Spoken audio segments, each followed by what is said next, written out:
Behind the net, centers, flat, tries to Clark, shot, oh, rebound, scores! Scores the game winner at 12 minutes and 1 second of Sunday.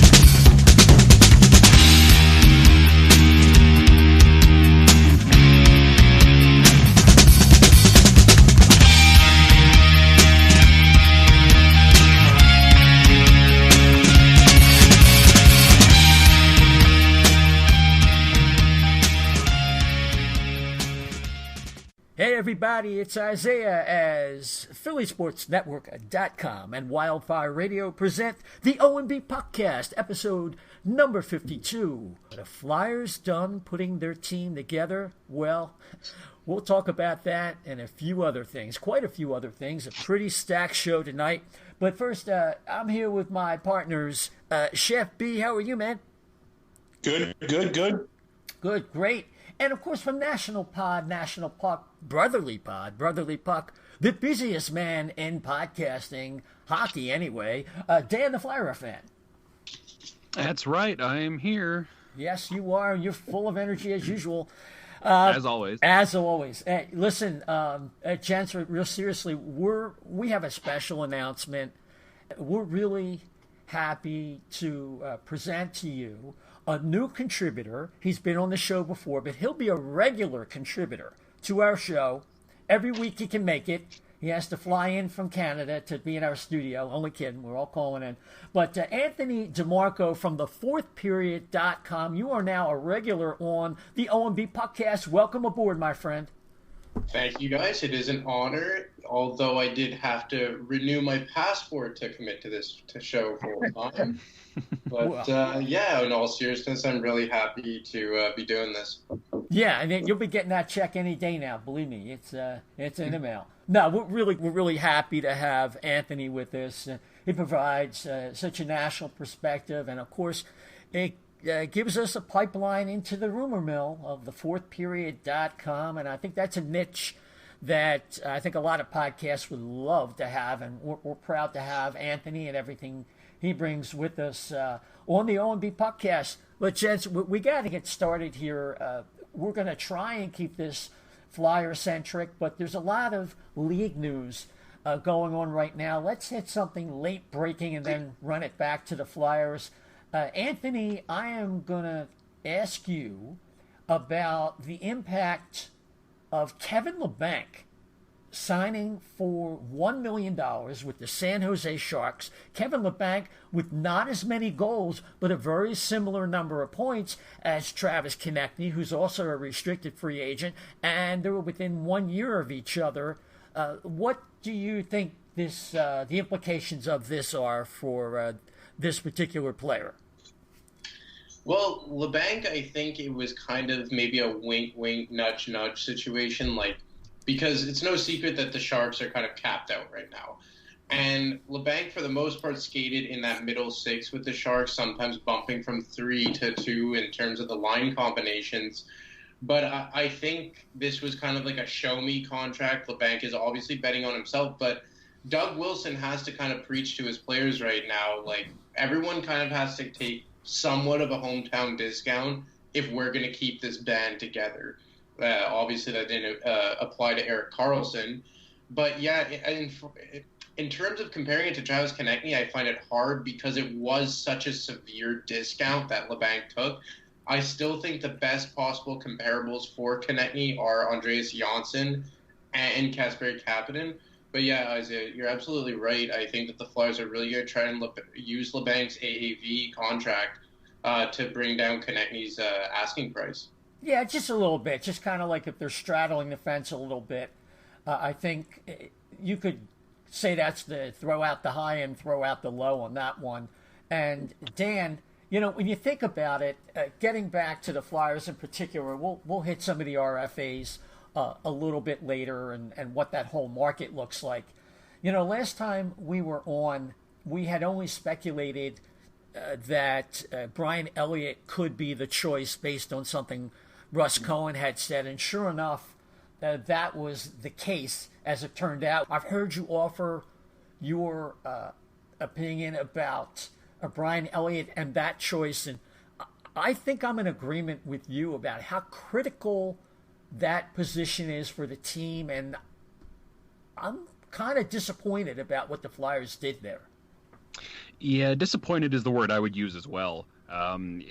This felt like something that they should have been addressed. You know, we went into last season kind of in a hope and a prayer with goaltending wise, and it didn't work out. And, you know, I've seen the main cop out be that, oh, well, Carter Hart's here. Well, you know, Carter Hart's coming into his second year of play. And historically, top goaltenders, you know, hot young goaltenders that come into the league don't do very well their sophomore year. You know, who knows what's going to happen with Carter Hart, but, you know, the fact that Elliott has had 3 major injuries in the last couple of years, you know, whatever the case is, whether it was Dave Haxtell or not, he still has those injuries. And I think at this point, protecting Carter Hart should have been the number one priority this summer, and Elliott is not the guy I would choose, and the signing of Jeff Berube for the Phantoms and Alex Lyon being down there aren't exactly good secondaries in case Brian Elliott goes down. So I'm not super thrilled with the decision to bring Brian Elliott back. No, I find it less than inspiring, to say the least, because, you know, it's not just, it's the type of injuries at that age, 34, that usually doesn't go well, and I don't buy the propaganda about, well, you know, the second surgery was really just a cleanup. Yeah. And I call absolute BS on that, because everybody knows, in sports especially, the re-injury is always worse than the injury. And that was more complicated than they let on, and I had a source on that. I wish I could tell you exactly where it was, but it was in my notes at one point. I think the Flyers are going to regret that. You mentioned J.F. Berube. He gives me a slight bit more confidence than Alex Lyon, who's not an NHL goalie by any measure. That is one of the big things that leaves a bad taste in my mouth. But moving forward, Chef, you know, you look at where the Flyers are at right now, just kind of prioritizing their RFAs. The main ones left are Provorov, Konechny, who we mentioned earlier, and then, of course, we have Scott Lawton. Minor player there would be Nicholas Aube-Kubel.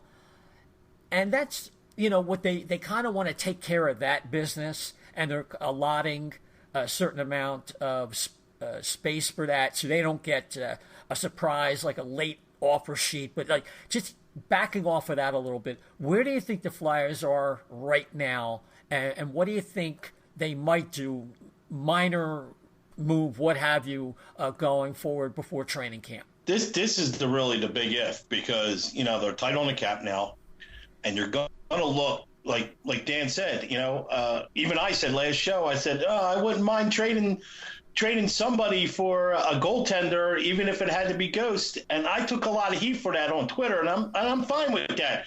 And I said, I think my last words were, or we're going to get stuck with Elliott again. And of course we did. So I was like, I'll stand by it. I'll say the same thing.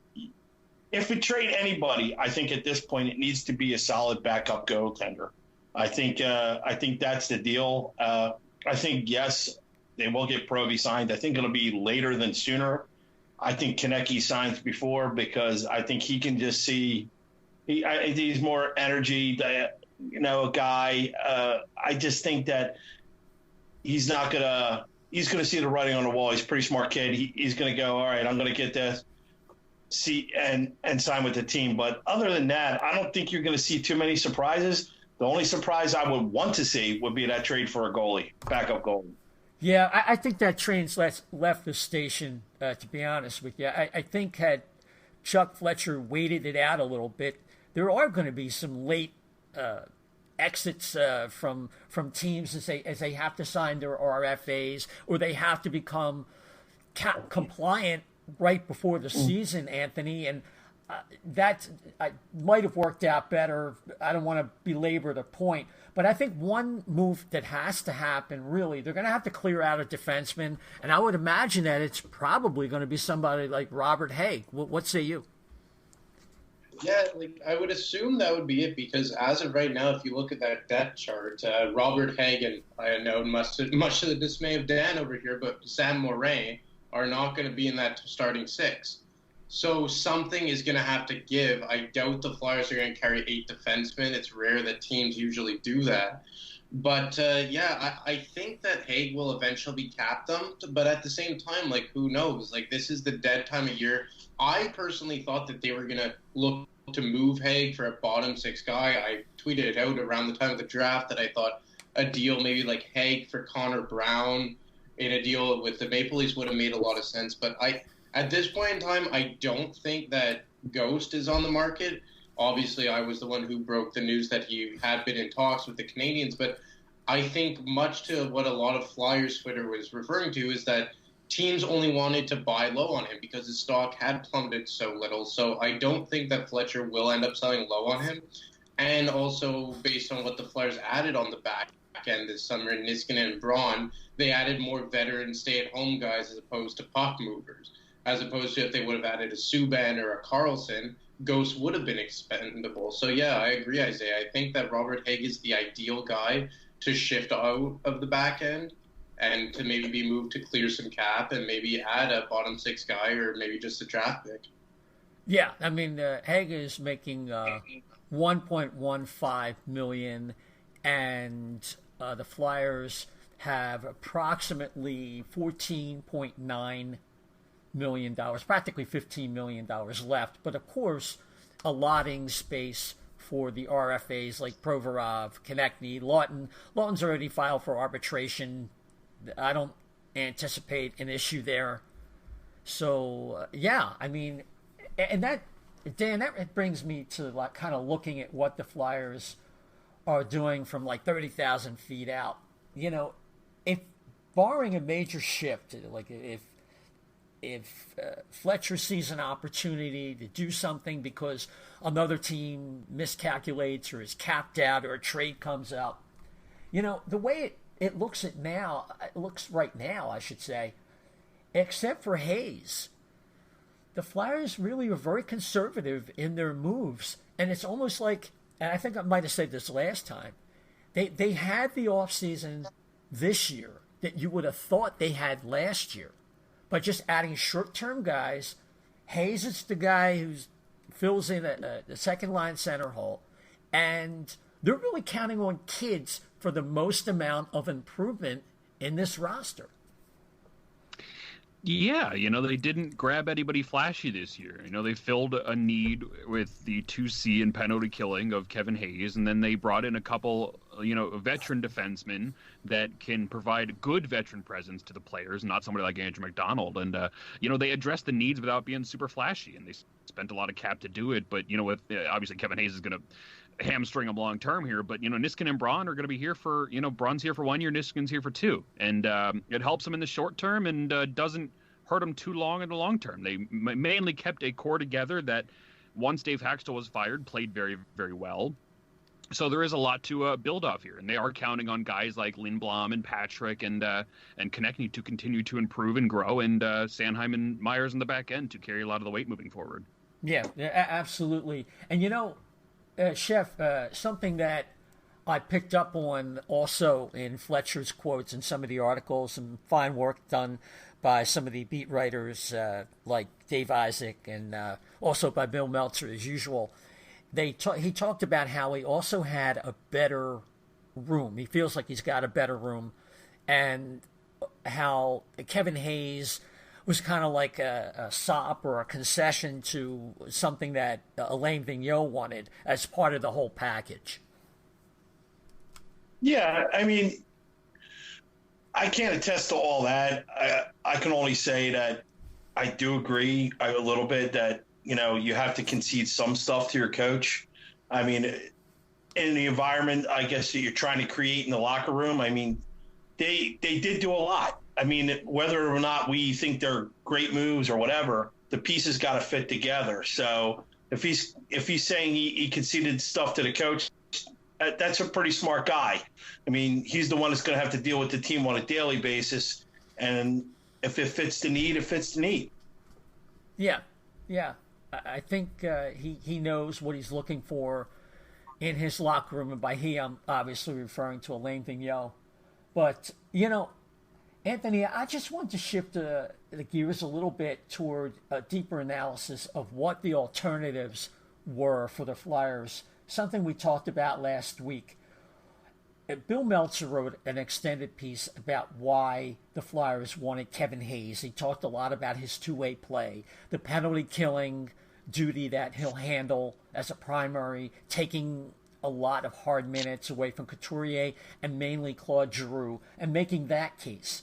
But we proposed last week that an alternative scenario for the Flyers would have been going for PK Subban, trading Ghost for Kadri. I'll get into that in a minute.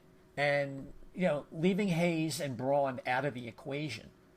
And at that point, they probably would have needed a penalty killer, but they would have had less long-term commitments, probably been a lot more sizzle and excitement around the team. And I think with the recent disclosure about a deal that Nazem Kadri turned down for, Calgary, he was going to go before the Calgary deal, before the Colorado deal went through. I think what was it? TJ Brody and Jankowski was supposedly going to be the deal for Kadri and whoever. And in both deals, the one that came off and the one that was rejected, you had a defenseman who was 1 year away from UFA and an RFA who was controllable. That makes me think the idea that Ghost could have been straight up for Kadri, the way he was comparable and controllable, it wouldn't have been a crazy scenario. Maybe you can sort out all that mess I just created in people's minds about what the Flyers' alternatives were. Yeah, well, the problem with Kadri was because it was a complicated deal from many aspects. You had the fact that the Leafs were tight against the cap and didn't want to commit too much money long term. And then you had the fact that Kadri had a limited no trade list, and he nixed a couple of deals. So I think that Fletcher kind of didn't want to wait and then be left with nothing. And I think that's why he jumped on Kevin Hayes so early. And that's why when he saw what was going on with Jacob Trouba and how many teams were inquiring about him and how Trouba was kind of being picky on his preferred destination, I think that's why he made it a point to go out there and get these consolation prizes before he was left with nothing.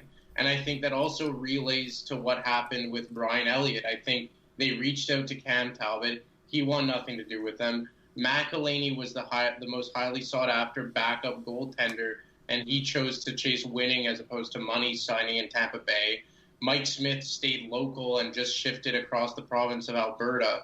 So I think all these deals that Fletcher made kind of followed a trend, and it was that he wanted to make the safe bet and shore up everything than taking a chance and at risk being left with nothing. Because guys like Niskanen and Braun, you as much as people may not like them in a nutshell, these are valuable defensemen in terms of intangibles and stay-at-home guys, and they are on short-term deals. And another thing that I believe that Fletcher sought out to do was not make additions by subtraction. Okay, yes, PK Subban went for almost pennies on the dollar in terms of what people thought he would have went for, but the Devils still had to give up assets to get him. Kadri was a hefty haul, getting Tyson Barrie and Alex Kerfoot.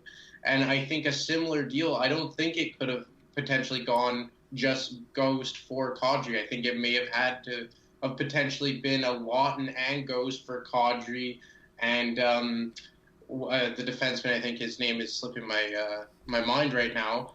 But a deal like that where the Leafs could get back a bottom six centerman.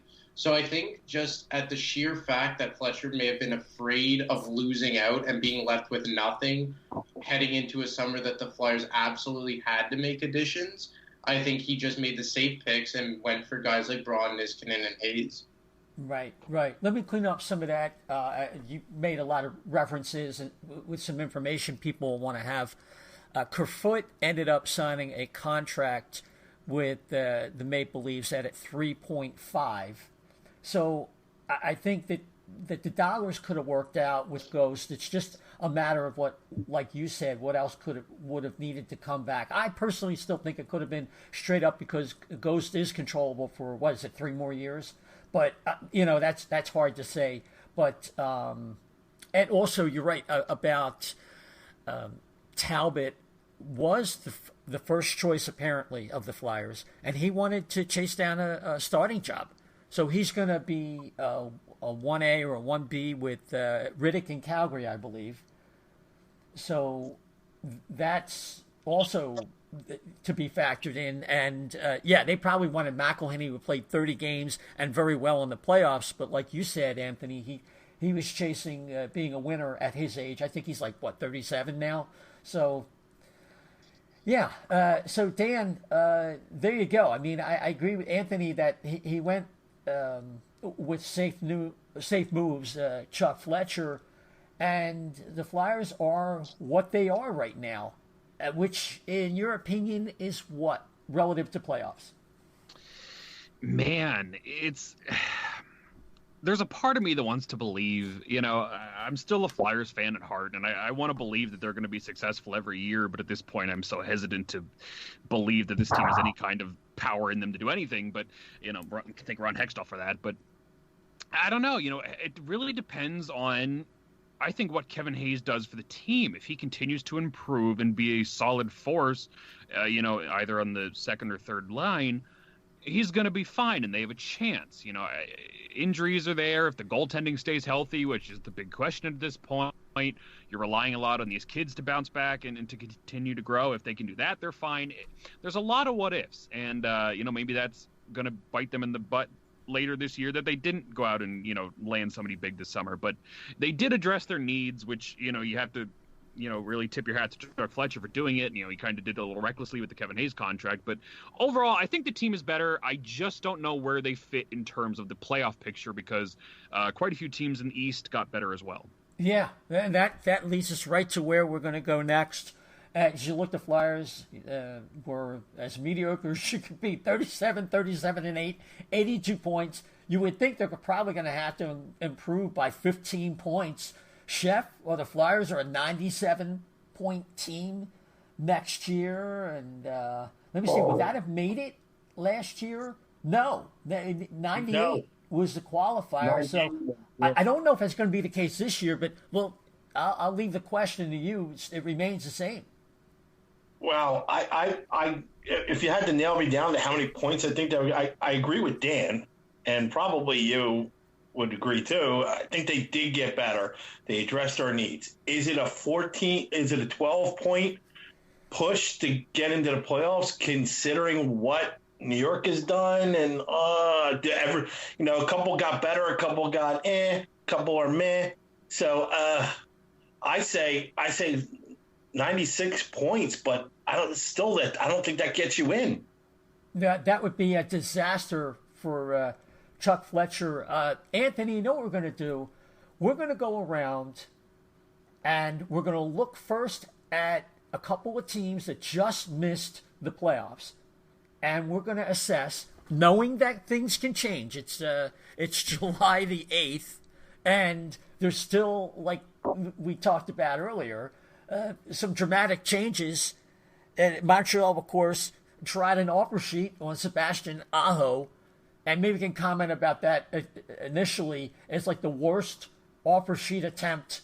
It's like trying without really trying. But where are the Canadians right now? They just missed with 96 points, and maybe you could size them up with their offseason so far. Well, the Canadians, which has kind of just been the theme under Marc Bergevin, they're just spinning their tires. Marc Bergevin seems like the king of acquiring the most elite bottom six known to man. I put out that tweet a couple days ago about how he assembled the Flyers' 2017 fourth line with signing Nick Cousins and Jordan Wheel and Dale Weiss. But to get back on track here, I think the Canadians are just kind of stagnant right now. They're kind of relying on just Barry Kotkaniemi to take that next step and to improve into a top six centerman. Jonathan Drouin to produce more on a consistent basis. They brought in Ben Sherrod, who they hope to be an upgrade over Jordy Penn, and Carl Alsner, who figures to be back buried in the minors.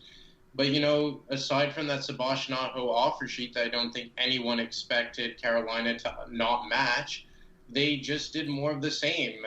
Bergevin just added bottom six guys like Phil Varone and Nick Cousins. And I think he's relying that Keith Kincaid as the backup, opposed to Anthony Niemi, is going to propel them into the playoffs. Because a lot of people here around the Montreal organization feel that Anthony Niemi single-handedly made them miss the playoffs. I think that's a bit shallow thinking, to be honest. I look at the Canadiens play. I don't think they're very really a playoff team. I think they rely heavy on two guys in Weber and Carey Price. I don't expect them to really advance at all if things were to stay the same, and I would expect the Flyers to be ahead of them in that respect. Yeah, that Keith Kincaid is probably their biggest off-season acquisition, you really think about it. And Nick Suzuki, is he expected to actually make the team this year? Well, he was expected to make the team last year. Everyone felt because their top three prospects are, Kotkaniemi is not a prospect anymore, but it was going into last season. It was Kotkaniemi, Ryan Poehling, and Nick Suzuki, who they got in the Max Pacioretty deal.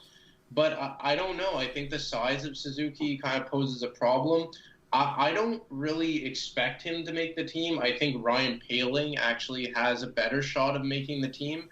And as I mentioned, the Canadiens just have a lot of guys. If I were to quote our friend Dan here, they just have a lot of guys who don't really move the needle, taking up roster spots. So I don't expect Suzuki to make the team. I think he's going to get some seasoning in the AHL with the Laval Rocket, but I guess anything's possible, but I would expect Poehling to make the team ahead of Suzuki.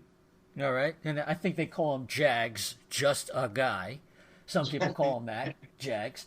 Dan, I heard you talking this weekend on Coast to Coast, your fine podcast with Anthony and Julia Kender, about the Buffalo Sabres, who had 76 points, but have made some moves.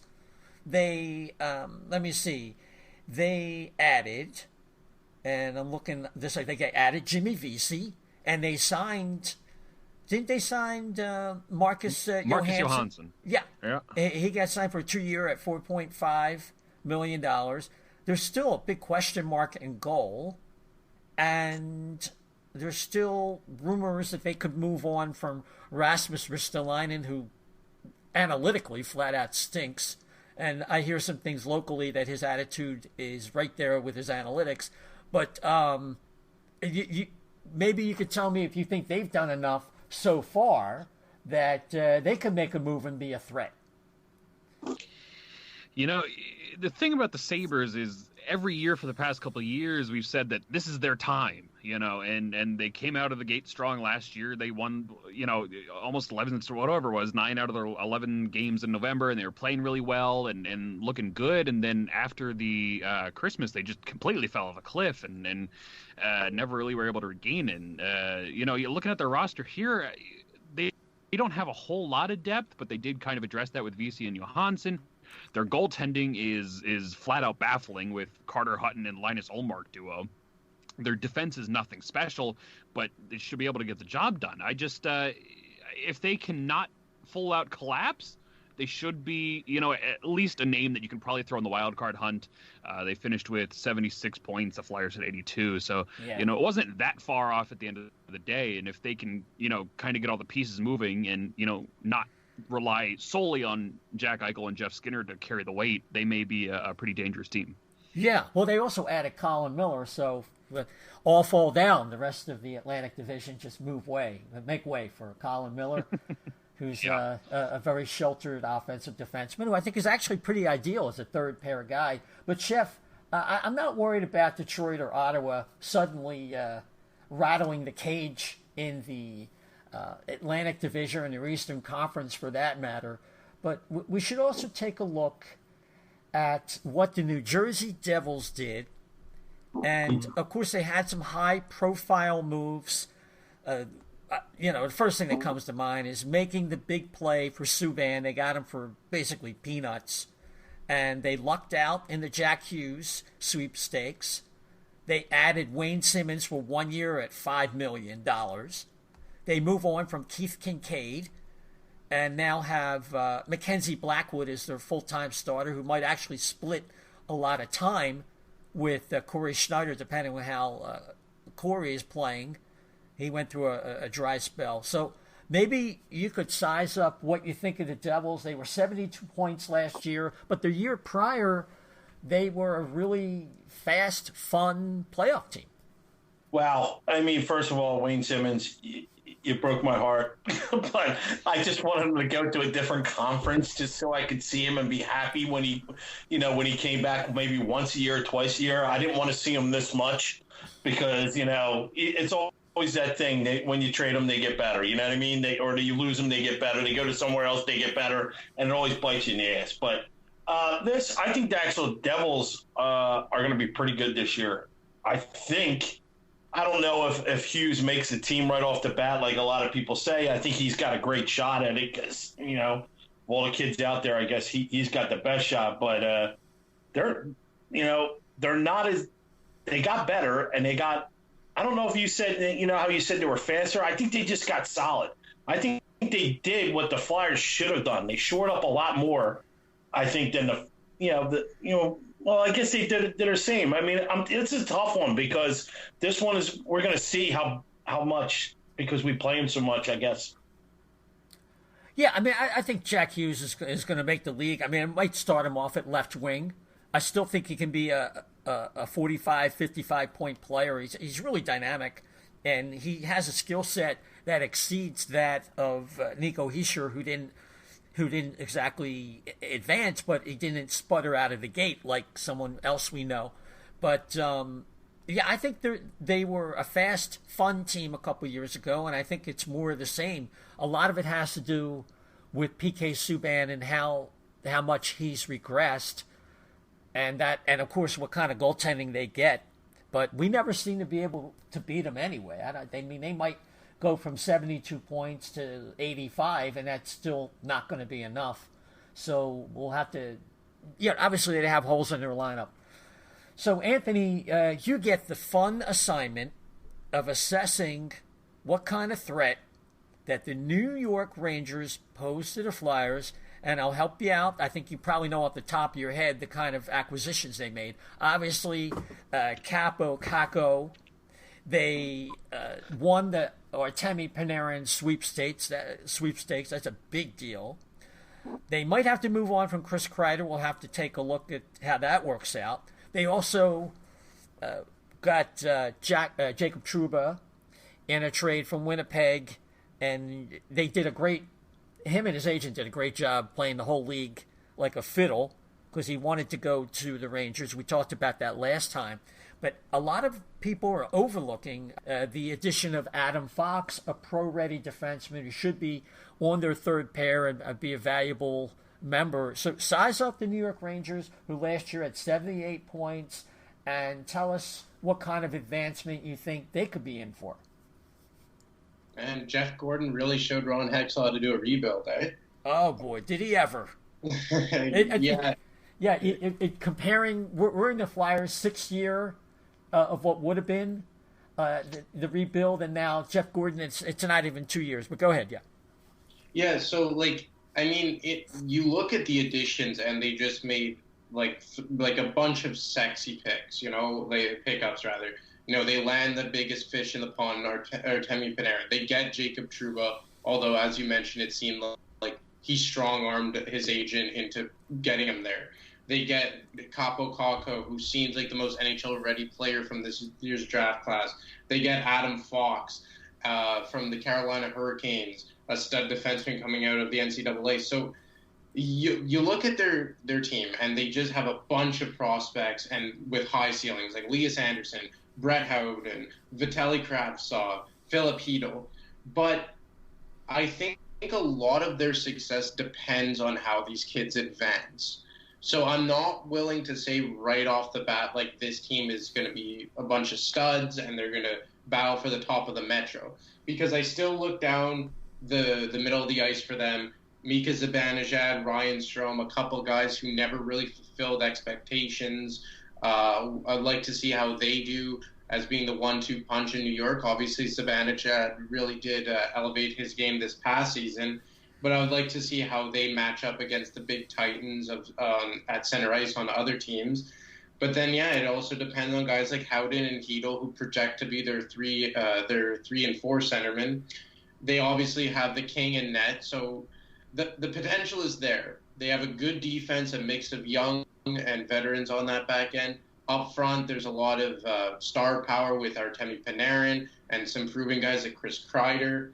But I think a lot of their success rides on how the young kids fare, like Fox, like the advancement of Tony D'Angelo, like Capo Caco, and like Hedel and Anderson. So while I think the sky is the limit in terms of their potential to succeed this year, there are still a lot of question marks on whether or not some of these kids and newcomers will be able to realize the potential and the expectations. Yeah, I would agree with that. I think the Flyers are still better than the Devils and the Rangers, but after this year, who knows? The Flyers better get that growth they've been waiting for from the kids. But Dan, the one team most pundits believe definitely improved more than any other after missing the playoffs has to be the Florida Panthers. And just running down the additions, obviously number one in goal as Roberto Luongo retires, James Reimer is dealt, and it's Sergei Bobrovsky. Well, it was 7 years at $10 million. Yep. Oh boy! Now listen, that's not going to be pretty, like the last 3 years probably. But for now, it's exactly what this team needed. Was when Luongo was healthy, they were really good, but he wasn't healthy often enough. They add Noah Acciari on their, I guess it'll be like a third or fourth liner for them, and Anton Strawman. Strawman, right? And they probably overpaid him a little bit, but it's with that defense may be a little bit weak, but I really think with those improvements, that they are should be the number one ranked team to take a playoff spot that wasn't there last year. Yeah, I believe so as well. I believe it was 2 years ago that they fought till the last day of the season or one of the last days of the season and then just barely ended up missing. And then last year they kind of disappointed because their goaltending was a mess and their defense didn't live up to the hype. But you look at their roster and I mean their forwards especially, they're stacked at forward. They've tried to help out their defense with Strawman. Now that he's 32 and signed at 5.5 for 3 years, I don't know if it's going to work, but obviously the addition of Sergei Bobrovsky is huge. He's a huge improvement over Roberto Luongo and James Reimer. But I would suspect, granted how stacked the Atlantic Division is with Boston, Tampa, and Toronto assuringly taking up the top 3 spots, I would just about guarantee that Florida Panthers are probably going to steal a wild card spot this year. They probably are. So that means if you look at who's going to fall out, is Tampa, Boston, or Toronto going to fall out? Doubt it. So looking at last year, you'd have to look at Washington, Pittsburgh. I don't think they're going to fall back enough. Both were 100 points or greater. But I do see some opportunity with the Islanders, Carolina, and Columbus, although I think people were really jumping on Columbus too soon. Chef, what's your opinion of one of those squads? Well, it's going to have to be 2 if we all kind of agree that Florida is going to make it this year. What do you see as the team or 2 that's going to fall back? I think Columbus took a big hit, lost a lot of pieces. Florida, I have to agree with Dan. I mean, when I went down and covered a couple of games down, two of them were Florida, and Florida was never a team that I guess was really on my radar. Was one of those things, and they seemed like they were outskating the Flyers so bad. I mean, they were so fast and Dadonov. I mean, it seemed like he scored 3-4 goals in the 2 games he was down. Every time he heard it, he was in on an assist or a goal. Yeah. Yeah, it can. I see them definitely making a step forward, especially picking up Bob. And now Carolina is one of those teams that if they catch lightning in a bottle like they did last year, I mean, it just seemed like it was one of those years where everybody like overachieved almost. So I still think you can catch on both those teams big time. So I think if you had to pick two, I would pick Carolina and Columbus. Okay. Dan, let's take a look at Columbus. Obviously, they had a clearance sale of players, but I think they didn't mean it that way, but they had no interest Everything must go. What's that? Everything must go. Yeah, it's everything like must go. Filene's basement. Yeah. Well, in this case, it was it was Yarmo's basement, but so Duchesne's out. They're not interested in re-signing Dzingel. Obviously, Breadman and Bob, but they pick up Nyquist. They're counting on a youngster named Emil Bemstrom to come in and get maybe 15 goals and 35 points or something like that. But nowhere are they counting more than Eunice Corpusalo in goal. But if you look at the rest of their roster, I mean, it's still a really good team. And if you have Nyquist, Luc Dubois, Atkinson's your first line, Foligno, Boone-Jenner, Josh Anderson, and even the third line, Wenberg is not that good, but he's still a solid defensive player. Bjorkstrand, and if Bemstrom comes through, and their defense is really good, I don't know. I'm not sure. I mean, they lost their big stars, but I'm looking at the roster now as well, and I'm going, this isn't too bad. No. They don't really have any names that stick out, but it's a pretty deep team of capable hockey players. And, we talked about this last year when I wrote off the Islanders right away. I'm like, they're not going to do anything. You looked at, they picked up a bunch of fourth liners over the summer, and they ended up dominating the Metro for most of the season. So I think taking their roster at face value, I don't think they have fallen as far as people would like to think.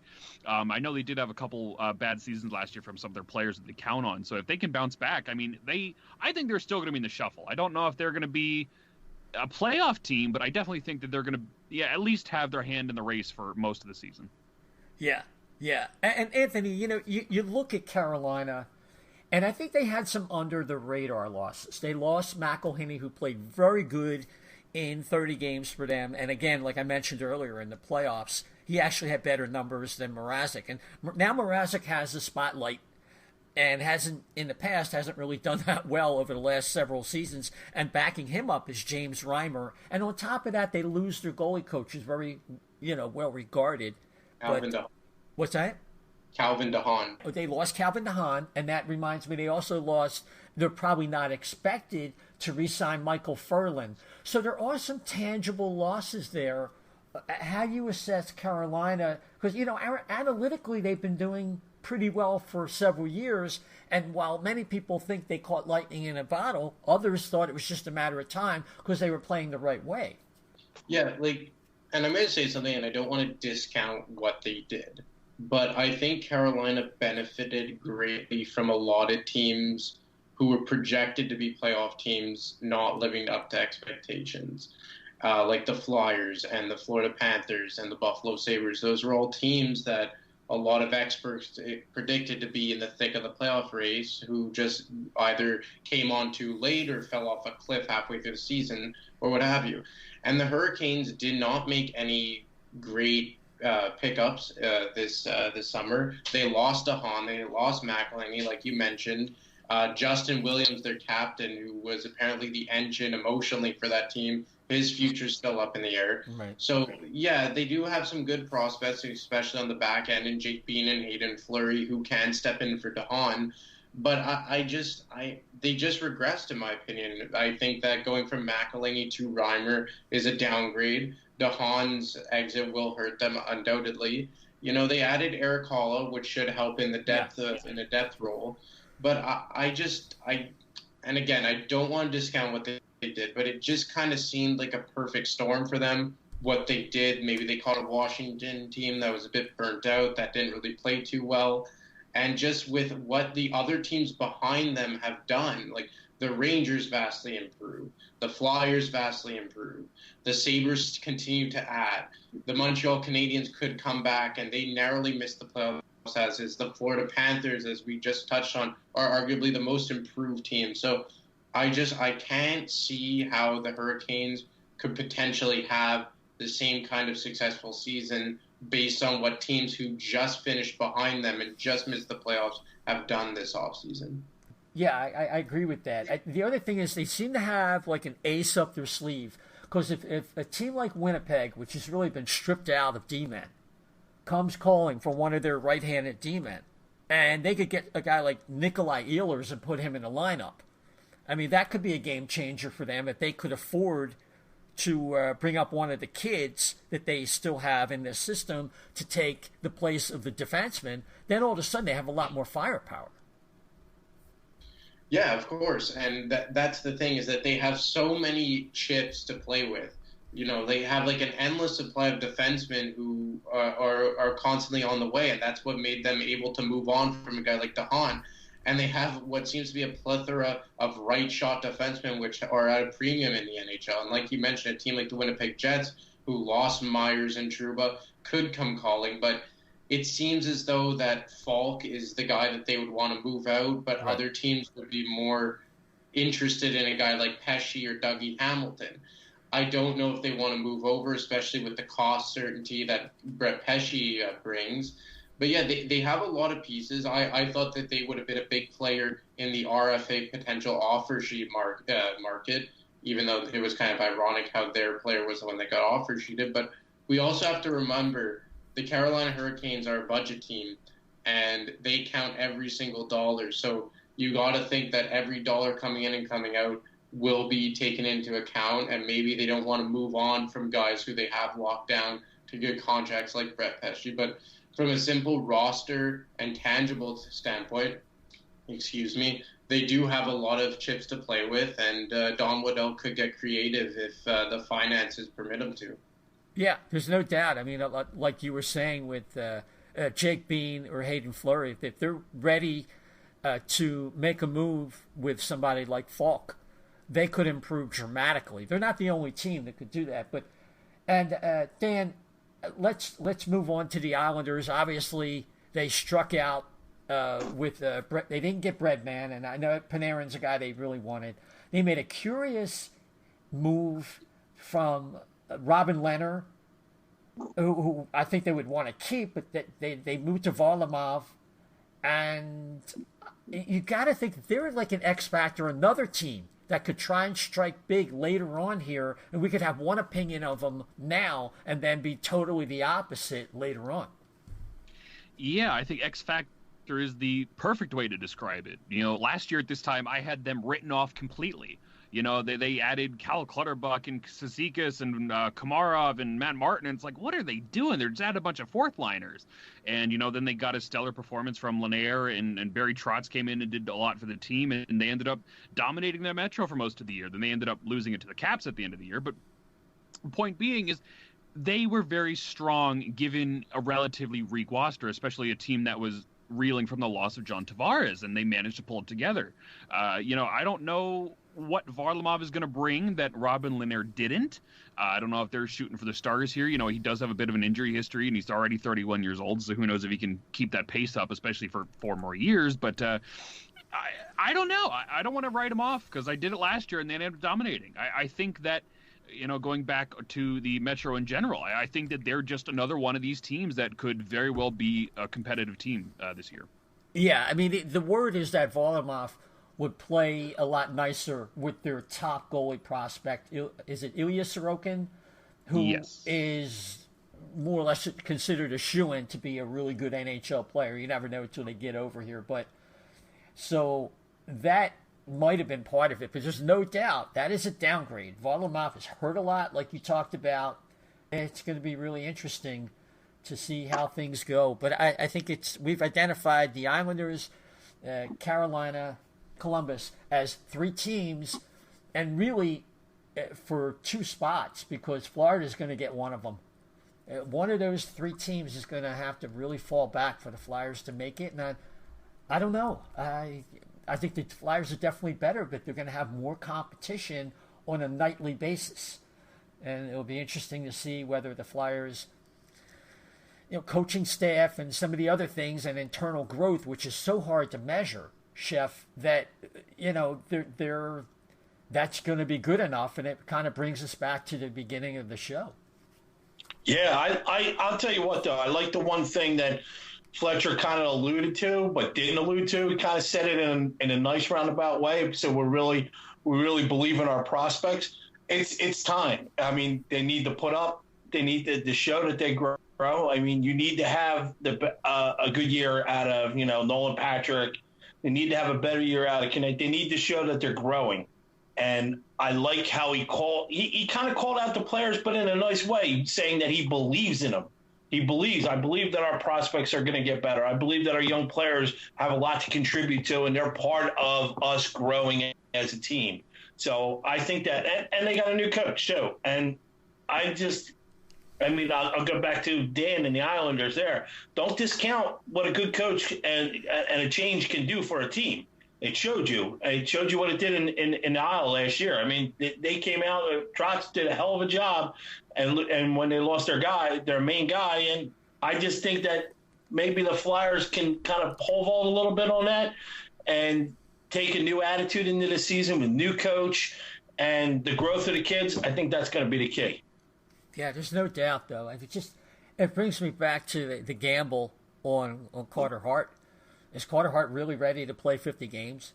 And Brian Elliott 30, and he'll have that backup mentality and be able to thrive in that and do well enough. It just pains me that Fletcher didn't think enough of that position to give himself more insurance, more leeway, because you're already wishing and hoping with Braun and Niskanen, who are coming off a couple, each of them coming off on a decline, and hoping, and they're going to be slotted. Anthony, those guys are going to be slotted higher than they really should be. Niskanen's probably going to be on a first pair with Provorov, Braun on a second pair with Sanheim. Yeah, they're nice compliments, but they should be second and third pair respectively, not the other way around. Yeah, but I've been very vocal that I like those additions more than most. But in terms of Niskanen and Braun, just because they're slotted on the depth chart as first and second pair, it doesn't mean that that's how they're going to play minutes. Because I think in tight situations that Travis Sanheim and Ivan Provorov will be back together. I expect Niskanen to be third on the ice in ice time amongst the defensemen, and Braun to be 5. I think that Gostisbehere will get more minutes than Braun, but when all is said and done. But just based on their handedness and the pairings, it may look as though they're higher in the lineup as they are. I'm not too worried about that. I think a lot of the acquisition, or all the acquisitions, were brought in to take away hard minutes from the top guys. I feel like Fletcher believes that they have the top-end guys, like Giroux and Couturier up front, and Provorov and Sanheim and Gostisbehere on the back end. And Braun will come in and eat those hard PK minutes and D-zone starts. Niskanen to a lesser extent. I think that Hayes being able to play on the penalty kill and start in the defensive zone will allow for Couturier and Giroux to get more offensive starts and get more attacking time and have fresher legs that they're not relied on so heavily on the penalty kill. So I wouldn't worry so much about the minutes with Braun and Niskanen. I also do expect that Philip Myers will eventually overtake Braun as the second right-handed shot defenseman on the roster. Yeah. That part doesn't worry me so much. The part that worries me is that are the guys that they're expecting to be those top guys going to realize that potential? There's a lot riding on Ivan Provorov and Travis Sanheim to be those studs on the back end this year because, as you mentioned, Niskanen and Braun are not those guys. If Provorov and Sanheim do realize their true potential and continue to elevate their game, I love these acquisitions. But again, you're kind of hoping that they do what they're expected to do. Yep. Yeah, that's it. And Dan, let's run through some line combos. There have been enough changes where people want to be able to visualize in their mind's eye what the team is going to look like. So just real quickly, first line proposed would be Couturier flanked by Claude Giroux on the left, Travis Konechny on the right wing. I don't know if that's going to hold out, but because of the defensive lapses that occasionally you get from Travis Konechny, just for argument's sake, then Kevin Hayes would be centering Voracek and possibly Van Riemsdyk. Maybe in defensive situations, Lindblom might get a promotion, but let's go with that. And then you come to the third line. You have Patrick, you have Lindblom. We'll get to that third right wing spot. And then the fourth line right now would be Raffl, which would be centered by Lawton. And then Tyler Pitlick would be the right wing there. Is that kind of how you see it? More or less, yeah. I don't know if I'd put Konechny on the top line, maybe give him a chance to start the season, and if he doesn't hold right away, let him.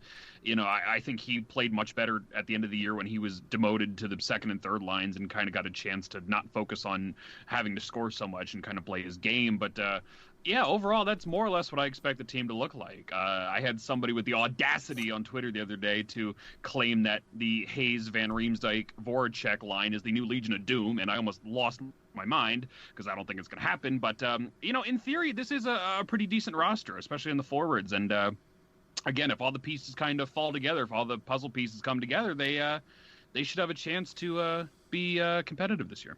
Okay, yeah. I mean, there's a lot of discussion, and this will kind of take us as we tend to wrap. I want to hit this right wing spot, and there's supposedly, if the Flyers don't make any more changes, Chef, it's supposed to be a three-man competition between Frost, Farabee, and Rupsov. So that would be Morgan Frost, Joel Farabee, and German Rupsov. So what's your feeling if the Flyers don't make any other changes and those three players are all competing for that spot? If you're saying it's those three, then I have to say then it would probably be Morgan Frost. If I'm going to go out on a limb and say that Big Rat makes it, because if Dan can have San Moran, I can have Big Rat. Okay. You didn't include him. I think he's a big guy. I think he's physically capable of filling in at the NHL out of all these guys. But like I said, when we were pre-showing it, I'm like, I don't see the love with Rubistov now, like where you were talked about like a year or two ago when we first started this. Right. It was somebody who said, I do believe leaving you wanting more was the description around. He wasn't really high in the Flyers organization. They were down on him. And now all of a sudden everybody's like, oh yeah, he's going to step up. He's going to fill the role. I don't know if I see that. I wasn't at camp this year. I was at camp last year at development camp, so I didn't get to see anything. But if you had to nail me down to one person, I'm guessing Morgan Frost, but I really think Big Rat has a chance. Okay. Ratcliffe, I should say. Yeah, that's okay. Yeah, you call him Big Rat, and I'm sure if he found out about that, you'd be scouring like a rat. But no, I'm only kidding. But the thing about Rupsov is, I felt that he did leave you wanting more, and that was like a consensus. The thing was, Rupsov came out of the gate at the AHL level. It was a small sample of games. He looked like the player that the Flyers envisioned he would be. A two-way monster. He was very assertive where he had not been before. He'd been more like Vorobiev before, leaving you wanting more. And he got hurt. He hurt his shoulder. But until that point, in a small number of games, he looked really good. And I think that really made people think, hey, the light went on for him, and it's just a matter of him having to stay healthy. Then you add to the fact that he comes back in camp, and he has grown. I mean, he has man strength now at 21, and he always had a really good frame. He's probably in at close to 185, 190. Yeah, so he had 14 games last year at Lehigh Valley, and he showed a lot, So I think that's why people like him. He's a year older. He always had the two-way mentality that you would want for a third-line player.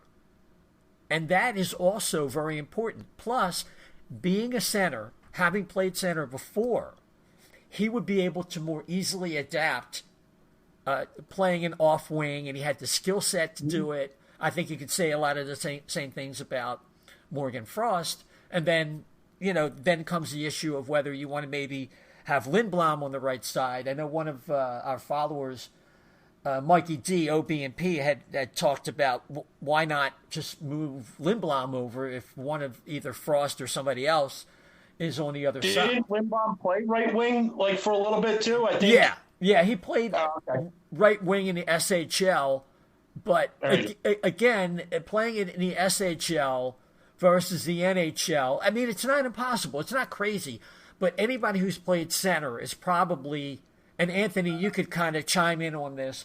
Anybody who's played center and has seen the ice from that vantage point probably has a better chance of adapting to an off wing.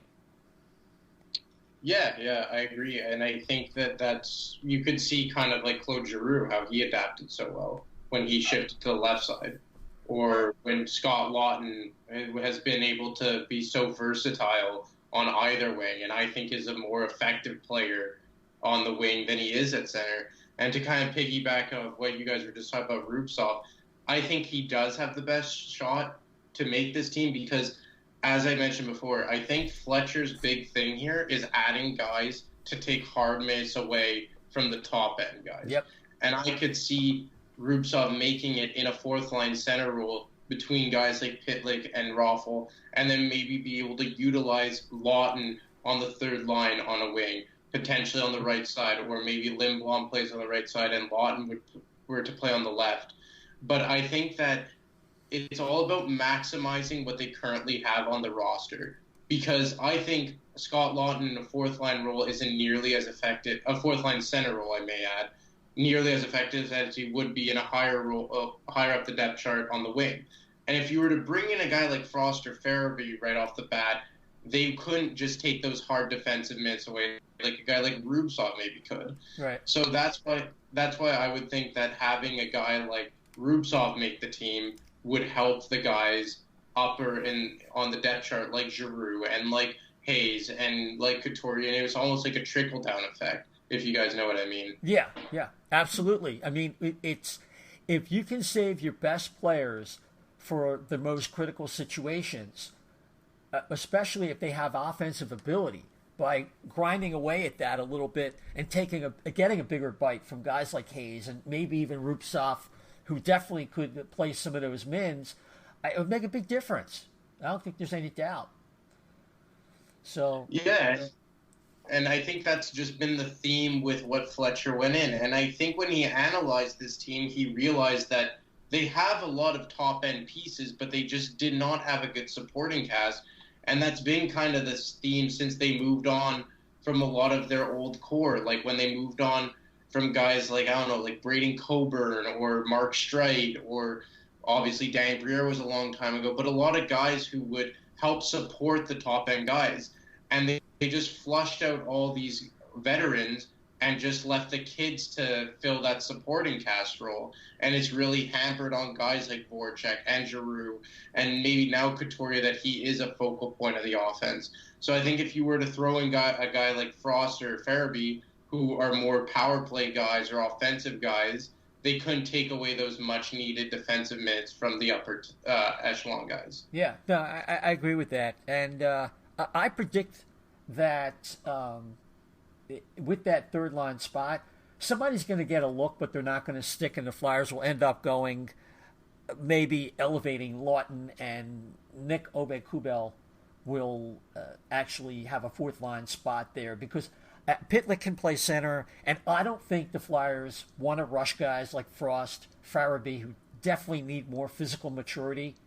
And even though I like Rubtsov, he only played 14 pro games. So I think Rubtsov probably has the best skill set to do it, but in the long run, I don't know if that's going to happen. But Dan, I think as we close tonight, I just wanted to cover, because you're going to be seeing the Phantoms a lot this year. So Chuck Fletcher was busy kind of trying to add support veterans for what will be a bevy, finally, of top prospects who will see at least some time in Lehigh Valley by signing guys like Andy Andreev, a left winger, Curtis Gabriel, who tried to kill Nolan Patrick last year as a scrub for the Jersey Devils, but he'll be with the Phantoms this year. And J.F. Berube, the goalie, Nate Prosser. Make sure you call your urologist tomorrow morning. He'll be a defenseman. And Chris Bigra and some other guys. But the main thing is I was looking at some of the prospects who will see time, and maybe the whole season, in Lehigh Valley, Dan. Morgan Frost, Joel Farabee, Rupsov, Cachet was already there. He missed a lot of time with injury. Isaac Ratcliffe, big rat, if you will, for Shep. Matthew Strom, if he can skate just like a little. Shushko. Connor Bunneman could be a call-up this year. Vorobiev, if he could get a heart like the lion from the Wizard of Oz. And, of course, Mark Friedman could be a seventh defenseman. So what's your overall take on what the Phantoms shape up to be like this year for people who want to come out and watch them play? Well, I'm very excited that I get to watch a lot of them this year. I live 15 minutes from the stadium and bought season tickets this year, and it looks like I'm going to get my money's worth because especially the offense looks absolutely stacked. The defense is relatively weak. I'm a big fan of Chris Bigrass, so I'm excited that he's there. It's going to be fun to watch Felix Sandstrom, and obviously with guys like Frost and Farabee there as well, it's going to be a lot of fun. But they made, none of the improvements that they signed were anything special. Their defense really isn't anything special. They don't really have any prospects there. Zumala is still in juniors. Friedman is I don't think he's ever going to amount to a whole lot, and TJ Brennan's a career AHLer. But overall, I think it's going to be a lot of fun this year. And I knew a lot of Phantoms people, a lot of fans that were very angry at the players they parted with. Cole Bardreau was a fan favorite down there, and he's with the Islanders. Yeah. Terrell Goldborn's gone. Mike Vecchione left, so a lot of people are unhappy with what they have, but I don't think it'll take long for them to realize that this team is a whole lot better, and there's going to be a whole lot of fun talent to watch this year. Well, that's the thing. I mean, the purpose of the farm system is to develop guys for a parent club, and I know it was fun to go far in the playoffs, but when you look at the contributions a couple years ago of players that were actually going to project to be flyers, it wasn't a lot. Now, they might struggle a little bit, but they're going to grow together. And this is what really great teams have done. This is how Pittsburgh got a lot of late ads when they had Kuhnhackl and Sheary and some of these other guys that were like 23, 24 that grew with a farm team and had success. They were able to step right in, and that's how you do it. You don't do it by running out Greg Carey and Phil Varone. And wow, the Lehigh Valley Phantoms are so good. But anyway, so I think it's the way Pittsburgh has been competitive for so long. Boston is another team that comes to mind. Tampa Bay, that they have those deep prospect pools that they just keep calling guys up. They can lose a couple and just keep replacing them with some solid talent. Exactly. And it as critical as we have been about what Ron Hextall did, finally they are cycling through prospects. And now, as the veterans drop off, there should be, with proper development and a little bit of luck, there should be young players, hopefully, there to replace them. And this is how you keep a window open for years and years to come. And with that, gents, boy, I tell you, it's been a fact-filled show. And if we could go through a whole bunch of stuff, but we're going to cut it off right there. We'll come back in a few weeks as events dictate. Anthony, it's been great having you along. Where can people find you on Twitter? My handle's at DiMarco25, but you can find my work at the Fourth Period's handle at TFP. Fantastic. By the way, before we go, and I have to admit it did slip my mind, are there any hot rumors right now of offer sheets, trades, anything that people are, haven't heard over the last week or so? I would just say to keep an eye on the Montreal Canadiens. I don't think that they're done. I think that there's something beyond just signing Nick Cousins and Ben Sherratt up the sleeve of Marc Bergevin. As TFP editor-in-chief Dave Pagnotta first reported, they have severe interest in Patrick Laine. So I would keep tabs on that. And just be sure to follow the Jake Gardner watch. He is still out there, and it seems as though some teams are looking to clear out some money before locking him down to a contract. Yeah. There's still some guys out there. Something I wanted to get into, guys like Dzingel and Furland. Yeah, I'm wondering if Marlowe is actually going to make it back to San Jose. Maybe they got to clear that out. And waiting to decide whether Justin Williams is actually going to retire or go back to Carolina, and Gardner, like you said.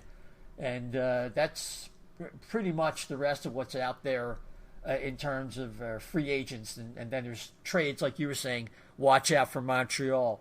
Dan, with National Pod, National Puck, and Brotherly Pod, Brotherly Puck, give us your story about what's going on Twitter and on your websites. Well, you can find me at Dan the Flyer fan. Find the site at Brotherly Puck, at Brotherly_pod, at National Puck, and at National Pod Net.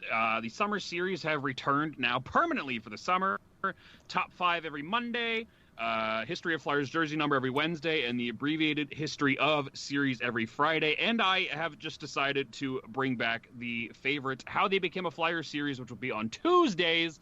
Check out National Puck. We just added 2 Stars writers, a Canadiens writer, and a Rangers writer. So that site continues to grow. Check out Coast to Coast from last night. I'll be back on Thursday night with the new Angry and Negative show. Excellent. Are those How They Became a Flyers, like the trade tree kind of deals? Yep. Very good, very good. And they should do another series of how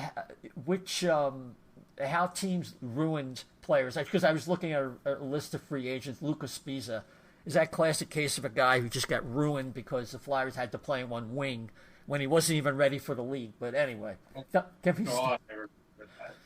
was the year they could have drafted John Carlson. Don't even get me started. We had to have Steve Eminger, right, Chef? That's right. Oh my gosh. Yeah, we keep going. It will be tears before long. Don't worry. Yeah. So it was eventually parlayed into Matt Carl. So, yes, I'd rather John Carlson. I'd rather have Carlson. But yeah, no, you were saying it took. Who else did they have? He's out of the league now. Steve Downey was part of that trade. Oh God. Yeah.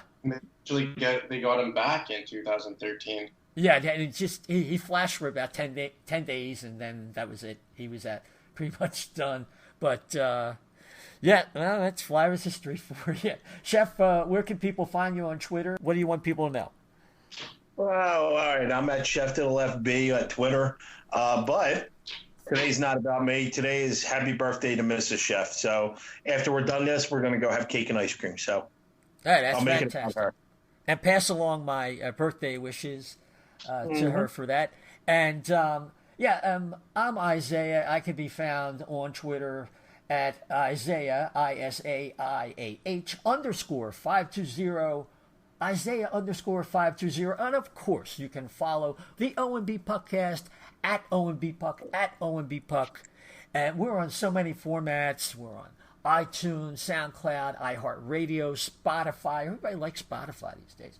And, of course, TuneIn, Google, Stitcher. We have the O&B Puckcast YouTube channel. If you could pick your favorite platform and subscribe to us, particularly on iHeart and iTunes, and they move us up the charts where we are at a point where we are suggested.